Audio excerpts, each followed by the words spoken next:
Okay, this is interesting because I don't like the way that it's not like mirrored or something. I don't know if I can redo it. Um, but what else? This is my first time going live on YouTube.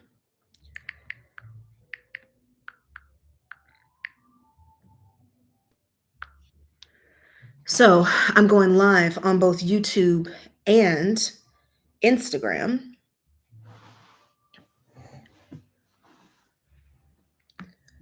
Lighting here is horrible, but whatever.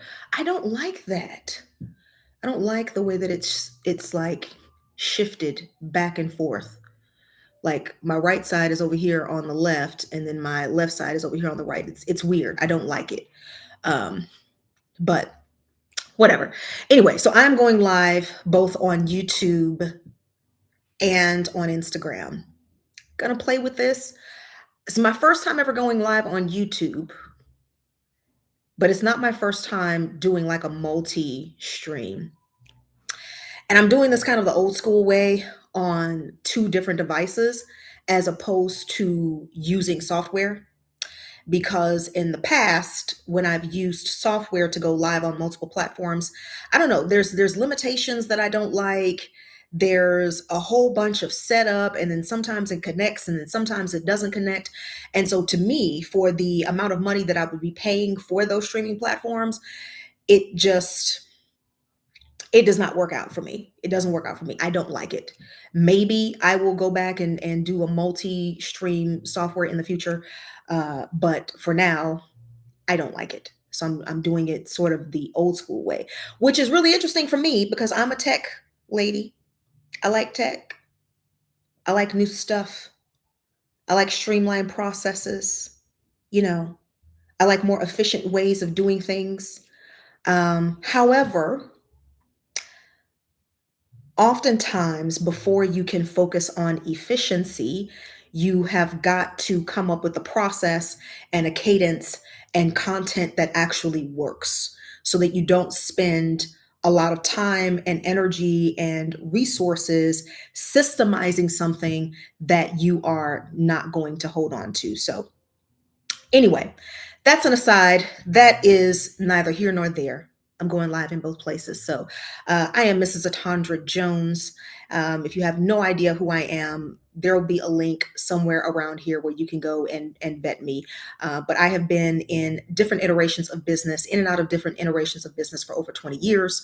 I am an operations professional. I am a sovereign business architect. I'm the one that you call when you are ready to streamline your business. I'm the one that you call when you're ready to take your business to the next level. I'm the one that you call when things are stalled. So you're already successful.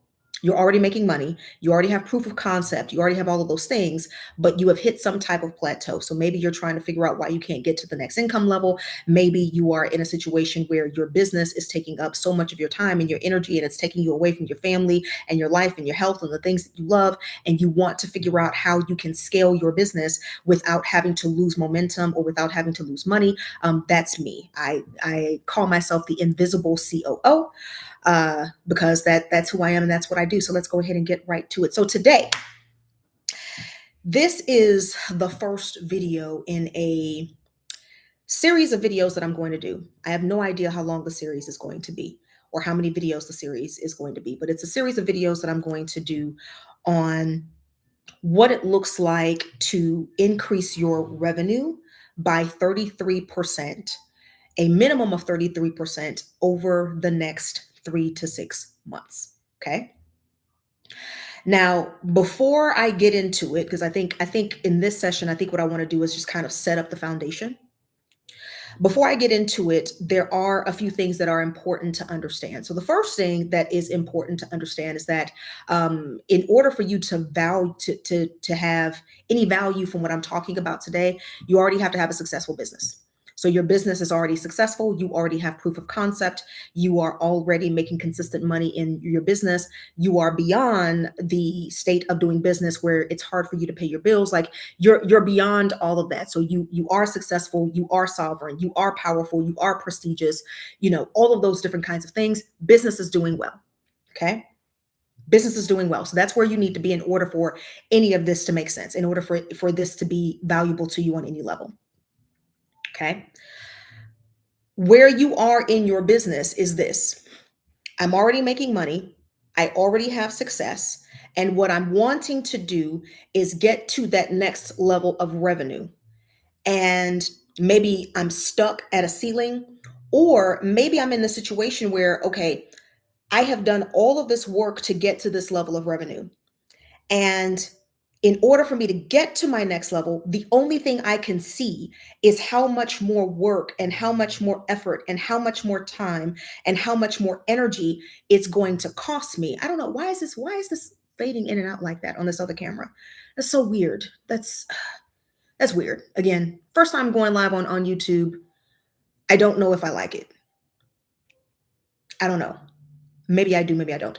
Anyway, so all you can see is how much more work this is going to cost you, how much more time this is going to take you, and all of those different kinds of things. And so I want to be able to first help you to set a goal, and actually put a number on it. Okay. 33%, roughly about 33%. How do I know 33%? I have done years of research there, and I'm not the only one who's done research on this. There have been articles on this. You can go to Google and look this up. There are some very specific things that very high level founder CEOs can do or have done and actually do to have steady and continuous increases in their revenue over time without having to increase the amount of work that they have to do in order to get those increases. So that's what the series is about, and that's what we are going to cover today. Okay, so let's go ahead and talk about it. I got my notes over here. I want to make sure that I do not miss anything for today, especially since my time for today is already limited. So let's go ahead and get started. So typically, when you are in a space where you're ready to reach that next income level and you're kind of plateaued, it's one of three reasons. Okay. It is typically either your business model. So your business model is not optimized for where you are. It's not optimized for where it is that you want to go. So it's your business model, or it is your capacity. So right now you have success, but you don't have any more capacity to take on more. So for example, if right now you're in a situation where if you were to get 1,000 customers or 1,000 clients to book up your calendar, or 1,000 customers to get your products and services, you don't have the capacity to be able to deliver on what it is that these people paid for, right? So it's not that what you sell doesn't sell, because obviously it does, otherwise you wouldn't be here. It's that at this point you don't have any more capacity to serve anybody else who would be coming in as a client or as a customer, right? So either the business model, the capacity, or it is opportunity, meaning that you're not getting enough opportunities to either get more clients, get more customers. So you have the capacity, right? You've been able to increase your capacity, but you don't have enough opportunities. Or it might be a situation where you're not making enough money per person, or you're not making as much money per customer or client as is coming in. So those are going to be the three different reasons. Okay. So to define your business model, okay, this is how the business makes money. So how does your business make money? How does your business deliver value? How are your offers structured? How is your pricing structured in your business? Okay. All of the offers, how do these offers fit together? What are the pricing margins? What are the revenue margins? How are you delivering your products and services?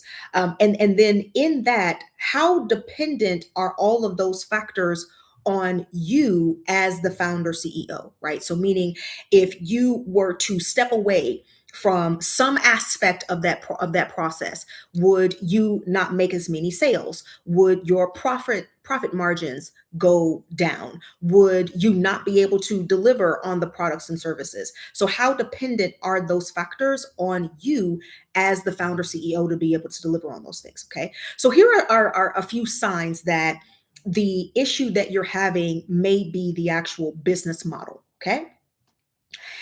If you have a lot of offers, so a lot of products and a lot of services, and they don't clearly connect to each other.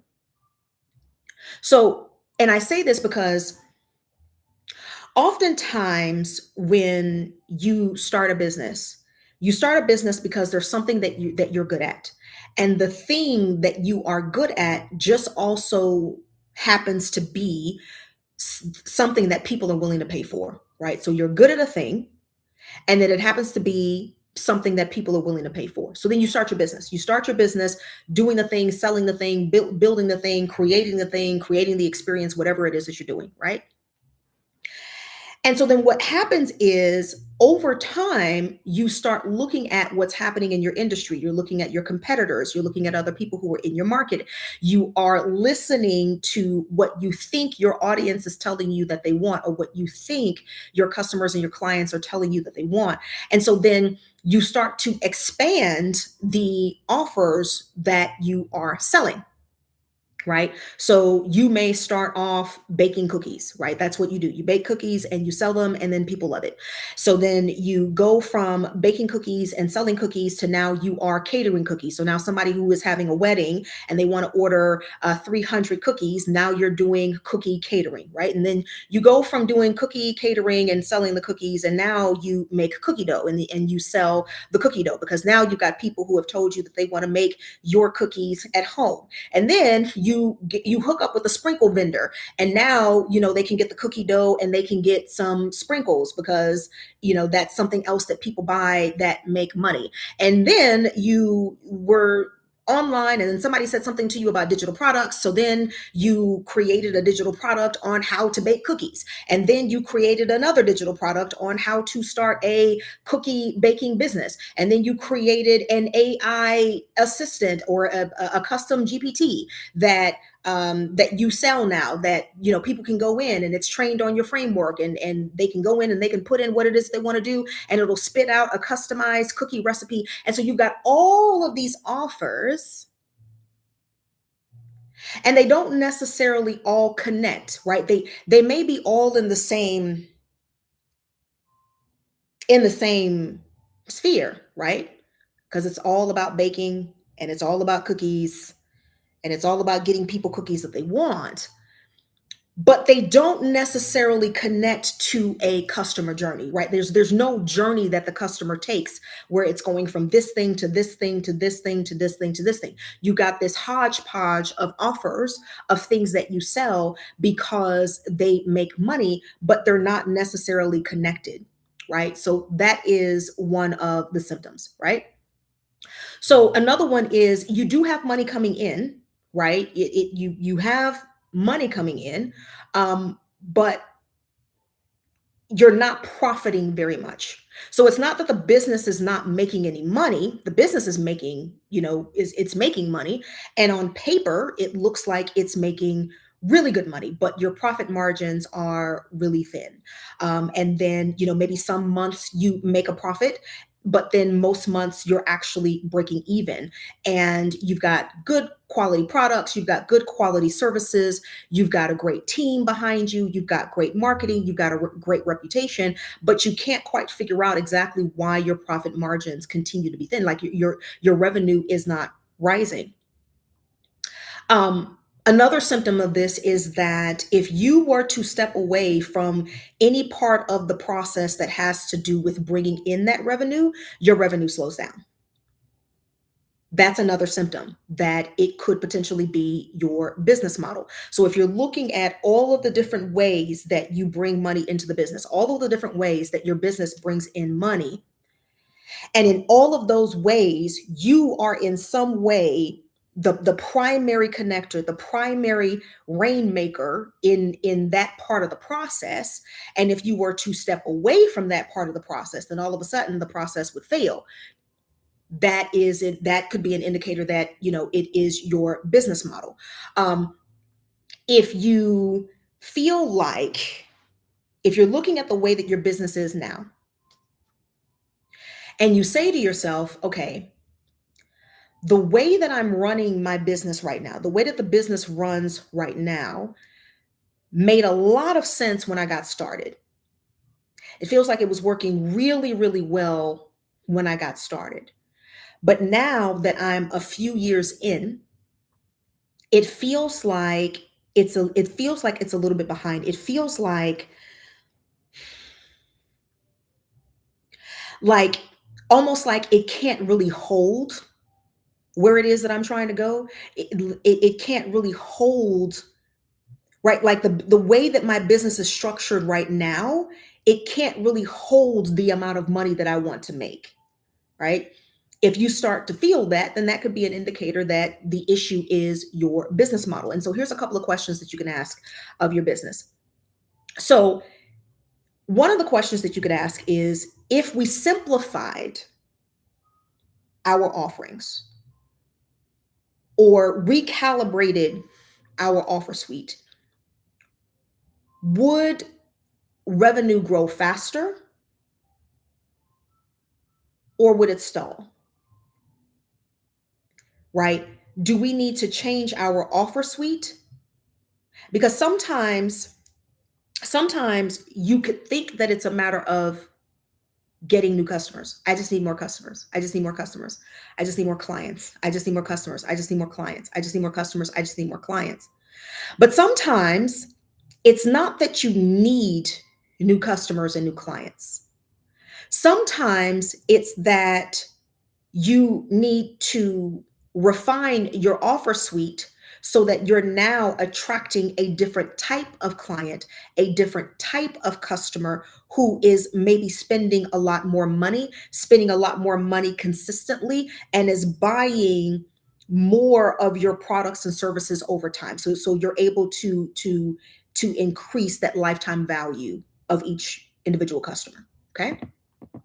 Another question that you want to ask yourself is, the current business model that I'm running right now, is this optimal for where I'm going, or was this optimal for where I started 2 years ago, 5 years ago, 7 years ago, 10 years ago? Okay? And I can tell you right now, an industry where the owners really need to ask themselves that question. And this is an aside, but I'm just going to throw this in here. One of the industries where the owners really need to ask themselves that question is in the lawn care business. In the local lawn care business, many of the owners, if you are an owner of a lawn care business, you need to sit down and ask yourself, is my current business model working? That's number one. How do you know that it's working? You're consistently increasing in revenue over time. That's one of the ways that you know that it's working. Is it working? And is it optimal for where I'm going? Or am I just comfortable with this because I've been in business for 10 years, 12 years, 17 years, whatever. And so this model, this method of doing business is what is most comfortable to me. That's an aside. I can have that whole conversation on another day in a different way. I could probably talk about that all day long. Okay. But if you own a lawn care business, okay, you do landscaping, you might want to take a look at your business model, okay? Because it's probably old and you probably need to change it. And it's probably not going to carry you where you want to go 5, 7 years from now. I said what I said. Okay. All right. So here, here's the thing, right? Here's the thing. If your business model is not optimized for where you want to go, it does not matter what you do. You can change your marketing plan. You can change your branding. You can change all of the things. You can do a marketing push. You can bring new customers into the business. What's going to happen is they're going to come, they're going to buy from you one time, but they're not going to stay. I have a saying where I say, you can get anybody to buy something one time. You can get anybody to buy something one time. If you have really good marketing and advertising, you can get anybody to buy something one time, right? Nobody's impressed by that. Where you really start, where the where the rubber meets the road, where the rubber meets the road, uh, where you really start to see is when I'm selling my products and services, whatever it is that I'm selling, when I'm selling it, are people coming back? Are they buying more things? Are they renewing their contracts? Or are they starting their business with me and then leaving? Are they starting their business with me and then not continuing their contracts? So those are some things that you want to take a look at. Okay. All right. Okay, so the next thing that we want to evaluate is the next lever. By the way, I don't know. Did I say that these were called growth levers? I don't think I said that in the beginning. I think that I was just weirded out by like trying to work YouTube live. I really don't like this. Can I fix the setting? Can I fix the setting? Like, eh, this is I don't. It's weird. I don't like it. I don't like it. Okay. Anyway. Okay. Focus, Atandra. Squirrel. I don't know if I said that they were the three growth levers, but they are. Okay. Three growth levers: your model, your capacity, your opportunities. Okay. Great. Now we're talking about your capacity. So what's included here in the capacity? So when you're looking at yourself as the founder CEO, what is the amount of time and energy that you are having to dedicate into making sure that the things that make money continue to make money? Okay. So you want to look at that. You want to look at the structure of your team and how strong they are. How capable are they are? How capable are they are? Wow. How capable are they? How capable are they? It's not my fault. It's the camera. And the other thing too that I don't like about this, the one on YouTube, it makes it look like I'm missing edges. I'm not missing edges. I have really good edges. Okay. I have really good edges. And I'm actually slightly offended that, see, look, see, you see where my hand is going? My hand wants to go here. Here. I have edges. Okay. I have edges. Anyway, whatever. Okay. Capacity. You want to look at the systems, the processes, the decision making frameworks, the decision making flows, and decision making frameworks and flows. I'm probably going to do another video on that because as a founder CEO, you will be surprised how much how much more effective, efficient, how much more effective and efficient you become and your team will become when they have structured ways to determine how they make their decisions. Okay, so that'll probably be a separate video, but you want to look at that. And then you want to look at the operational bandwidth inside the company and the emotional bandwidth of the founder CEO. If your business is still at the point where a lot of what is required for the business to make money requires your hands, that's one of the things that you want to look at. So let's talk about some indicators that the capacity lever is the one that you need to pull to get you to that next income level. Okay, very simple. If you are at or near your bandwidth limit, which I will say for most founder CEOs, you are probably beyond that. Okay, meaning there's no more space for anything else. Okay, and the indicator in a perfect world, Okay. In a perfect world, you would catch this before it got to the point where, in order for you to take more, you would need to sacrifice time, health, relationships. Basically, the business is running on your life force instead of running on its own infrastructure. Okay, so in an ideal world, you would recognize that before that happens. However, as a founder CEO, especially if you're successful and your business has grown very quickly, oftentimes that's very hard to do because you're actually on the inside, and it's hard to have that 3,000 level, that 3,000 foot view when you are on the inside, because you're inside, right? Okay. So that's one of the indicators. Another indicator is that your team is really busy.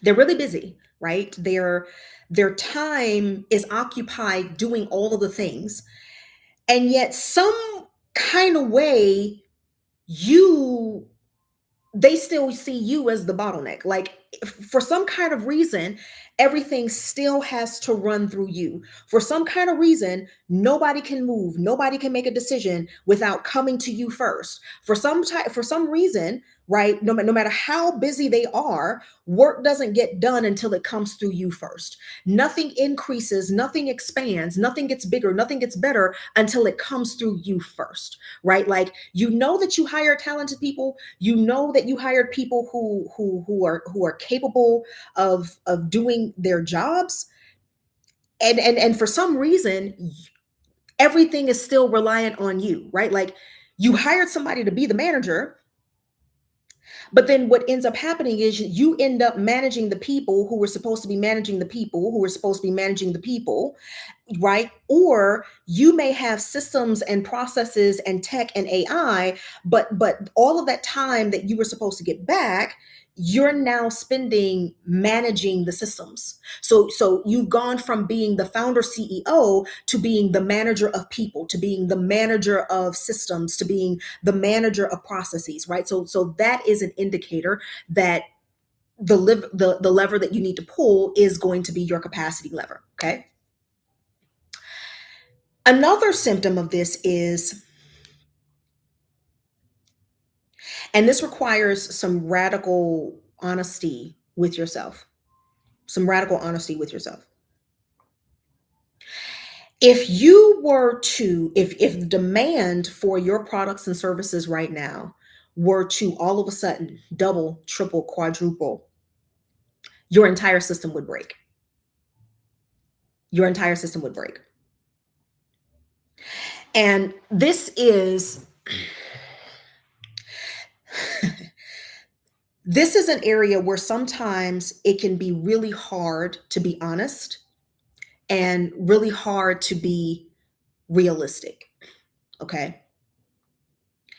Because you have an idea of your own capacity, because you bootstrapped your business from nothing. You bootstrapped your business from the ground. Nobody gave you any funding. Nobody gave you any connections. You didn't go to an Ivy League school where you had this, crazy network of people that you could rely on for customers and clients and introductions and all of that other kind of stuff. Like, you bootstrapped this from the ground, and you did this by um, continuously increasing your own capacity, right?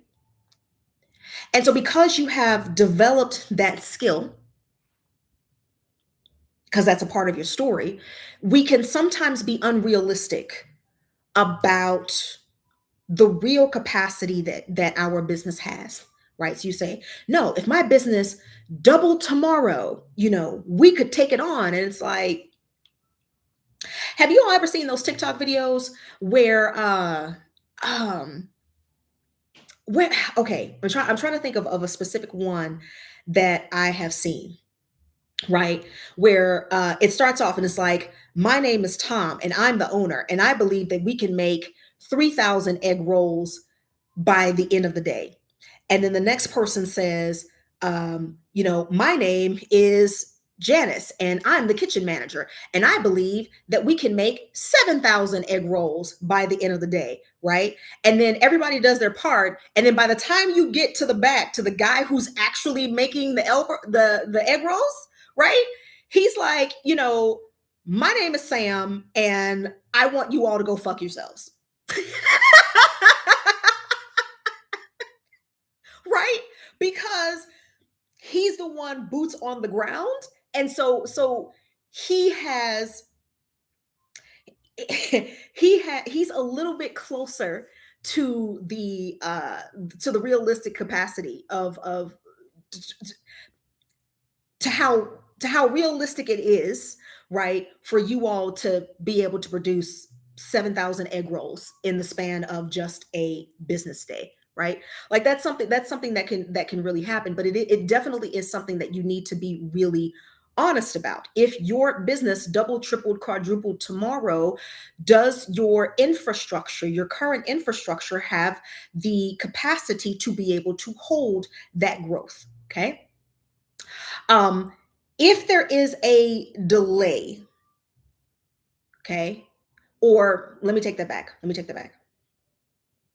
If there is an opportunity for growth, okay, you actually delay that opportunity because you don't really trust the structure that you have. So that kind of ties into what I said right before this is, if your business doubled or tripled or whatever, right? So what does this look like? This looks like maybe somebody comes to you with a strategic partnership that could be really lucrative for your business, that could be really great for your brand, that could be really great for your thought leadership.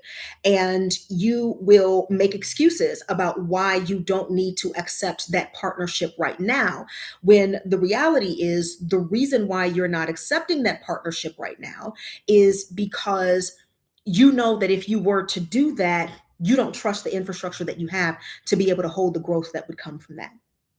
Okay. So those are some of the indicators that, it's the capacity lever that you need to be looking at, right? So asking yourself, if demand tripled tomorrow, what aspect of my business would break first? If tomorrow, all of a sudden, we had a piece of content that went viral, or some large company found out about what we did and wanted triple of what we do, whether it's a product or service, what part of the business would break first? Okay. You need to be able to identify that. Okay. Another question here as the founder CEO that you need to ask is, what is it that is currently on my plate now that should not be on my plate for this level? And sometimes, and I want you, when I say founder CEO, I'm being very intentional when I say that. I'm being very intentional when I say that, because when you are the one who started the business, you started the business, you do all the things, you hold all the vision, right? You bootstrap this thing from the ground, right? This is your brainchild. It can be difficult to accept the fact that some of the things that you are currently doing that you just so happen to be pretty good at are things that just should not be on your plate at this level. They just shouldn't be on your plate at this level. And sometimes it's a little bit more difficult to see that, which is why in those situations it may be good to bring someone in, like a consultant or someone with fractional COO experience, or someone with really deep operations experience to come in and to look at those things for you and to help you identify the items that really just should not be on your plate. And I say that it's really difficult because When you look at it as the founder CEO, to you, it makes sense that those things would be on your plate. It makes sense that you would be the one to handle those things. It makes sense that you would be the one to take care of those things, right? But there are just some things that just do not need to be on your plate at this time. And it requires not only just identifying those things that don't need to be on your plate, but also understanding and developing the art of strategic delegation, which is one of the skills that can that actually leads to that 33% increase in revenue. There's studies on that. There's articles on that. You can find that, in multiple different places. We've seen it with our own clients, anywhere growth anywhere from like 30 to like 72% just on being able to master that art of strategic delegation, which is something that I'll talk about in a completely different video. But you do need to start identifying, or having someone else come in and identify for you the things that are on your plate that just should not be on your plate right now at this level. Okay. Um, the current systems that you have in your business, and this is bringing up so many things that I think I need to do videos on. Because if you have systems in your business, you have documented systems and processes in your business right now. You have workflows, and you can pull out flow charts, and you can pull out SOPs and all of this documentation. Document. I got to document my systems. If you didn't document it, it didn't happen. Like, you have, hey, beautiful, how are you? Mhm. Hey. Okay, you don't want the camera to see you? Okay, love you. um, you have all the documentation, but your business still feels heavy. It is because your systems are based and designed around tasks and not designed around structure. That is a completely different video. It's a completely different conversation. That's something that I will have to open up, but it is something that I want you to think about, because oftentimes when you're building systems in your business, they are built around tasks and they are not built around structure, which is the reason why, even though you have systems and documented processes and all of the things, your business still feels heavy, right? Totally different conversation. Okay. So when your capacity is limited, growth can feel like a threat instead of feeling exciting. Growth can feel like a warning sign instead of something that you should be excited about, right? So if this is the lever that you need to pull, this is going to create space and stability and the support that you need so that you can continue to grow and expand without additional pressure. Does that make sense? Okay, cool. So now we're going to go into the last lever, which is opportunity. Are you getting enough opportunities to serve? Are you getting enough opportunities to sell? Right?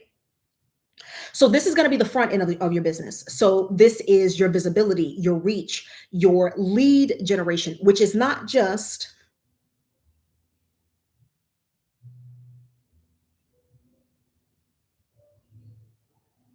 let me put something here. Okay. This is not just whether or not you're getting leads. Okay.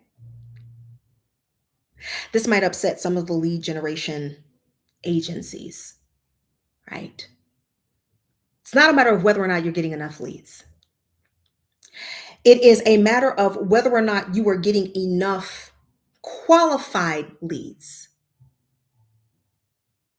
Completely different conversation. We'll do another video on that at another time.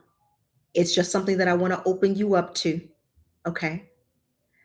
Just because a company says that they can get you 5,000 leads over the course of 90 days, it does not mean that those leads are people who are actually qualified, willing and able to pay and benefit from your products and services. So when I'm talking about the opportunity lever, I'm not just asking you, are you getting enough leads? I'm asking you, are you getting enough opportunities to put your products and services in front of people who are actually qualified to buy from you. Okay? I needed to lay that out cuz anyway, whole other conversation, but I needed to lay that out, okay? Your sales pathways.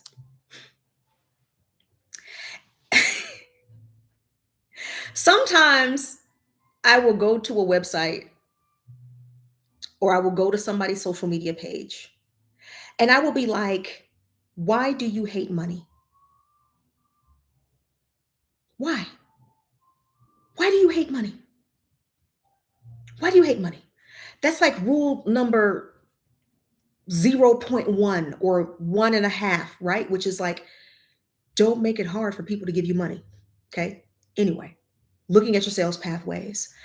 And how do people move from being aware of who you are to being paid clients and customers? Okay. All right. So here are some of those signs. Your offers are strong, your delivery is clean. Okay. You can, when whatever it is that you sell, you can deliver on that thing. Okay. Nobody has to question whether or not they are going to get what they paid for when they buy from you. Right. However, even knowing that that is the case, your revenue is still inconsistent, right? So you're always getting money coming in, but it's like it's up some days, it's up some months, it's down some months. It looks like this, right? When you focus on visibility and getting more sales, you get jumps in revenue, right? Like these massive spikes in revenue when you start to focus on sales and visibility. Massive spikes. Well, if that's happening, what that is telling you is that the back end of your business can actually hold more than what you are actually bringing in. That's one of those indicators. Okay. Your client experience is solid. Okay. And in a lot of ways, you probably don't have a problem with client retention. Your clients and your customers, they buy from you and they stay with you. Once they buy your product or your service, they are committed. And as soon as you send an email, those people are like, yes, I don't even need to read the sales page. I want whatever it is that you're selling, right? Like, so the people who are already in your customer and client atmosphere are constantly buying from you. You just don't have enough of those people. Well, let me say this. Let me rephrase that. You don't currently have enough of those people to meet your next level of income. And I wanted to rephrase it like that because when I say you don't have enough of those people, like enough people coming through the door, I'm not talking about from scarcity, like, oh my God, like I don't have enough customers and oh no, and I'm still trying to pay my bills. And we're not there. Okay, we're beyond that. It's just that for the revenue level that you want to get to, you don't have enough people coming through the door. When they come through the door, they buy and they stay, but you don't have enough of those people doing that to be able to get you to your next level of revenue. Okay. That's what we mean. Okay. Um, if you have, and I'm going to say this because I'm guilty.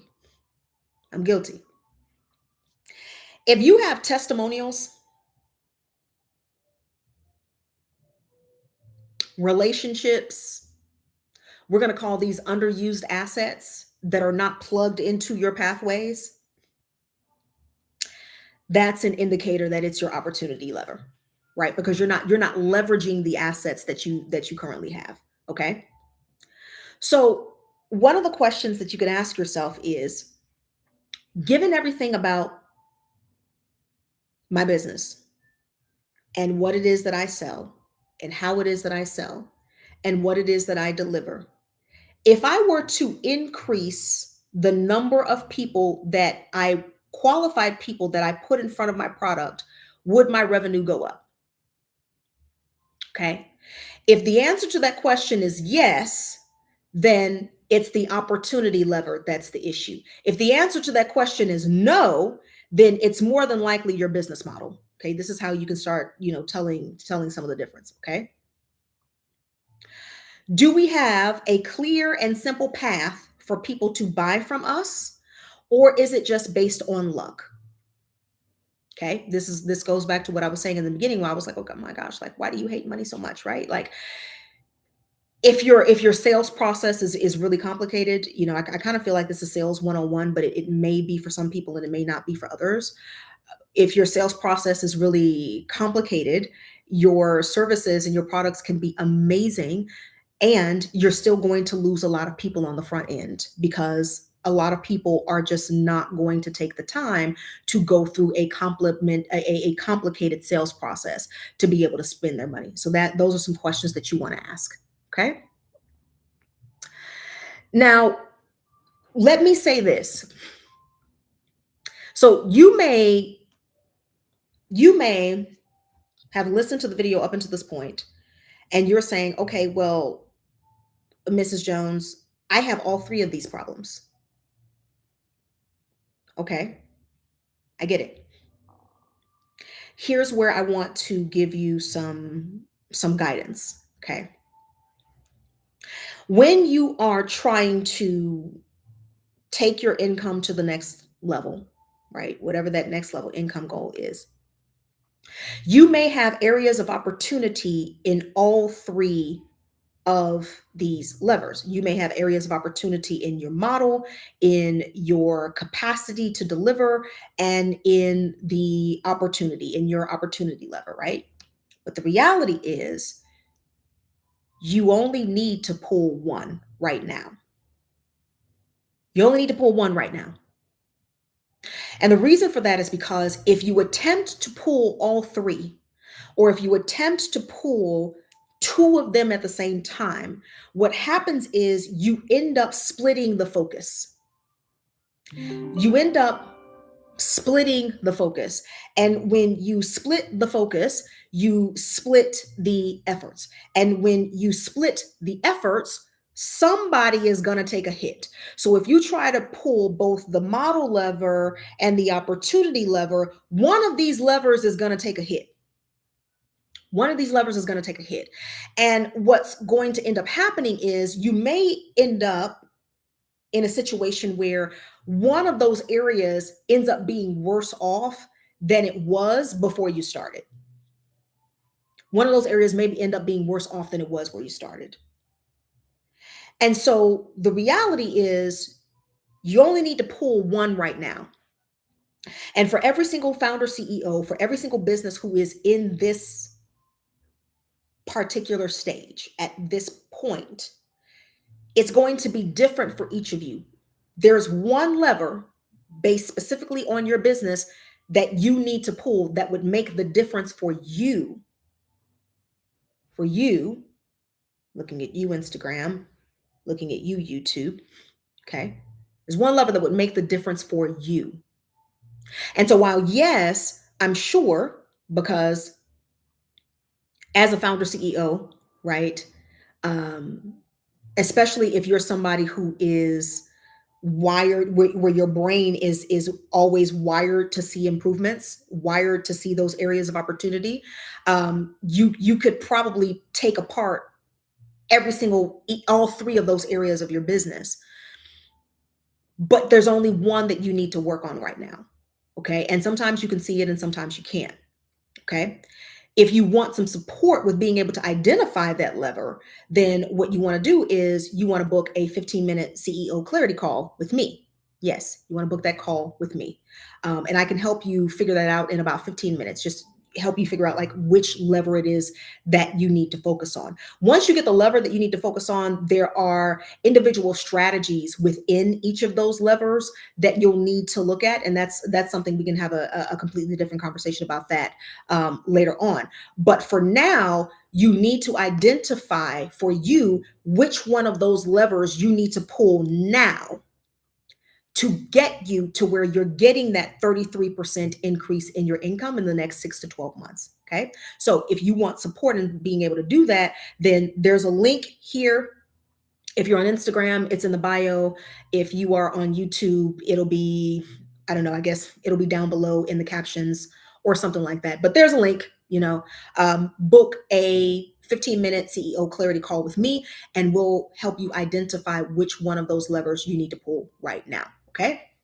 All right, cool. So I hope this was helpful. What I want you to do is if you have any questions, comments, I had a biochemistry professor, Dr. Johnson, my absolute favorite professor of all life.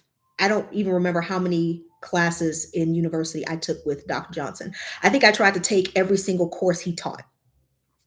But he used to say at the end of class, he used to say, are there any questions, comments, or screams of fury and pain? So if there are any questions, comments, or screams of fury and pain, go ahead and drop those down below in the comments, and I will make sure that, I answer them. I'm not going to promise you that I would answer every single individual question.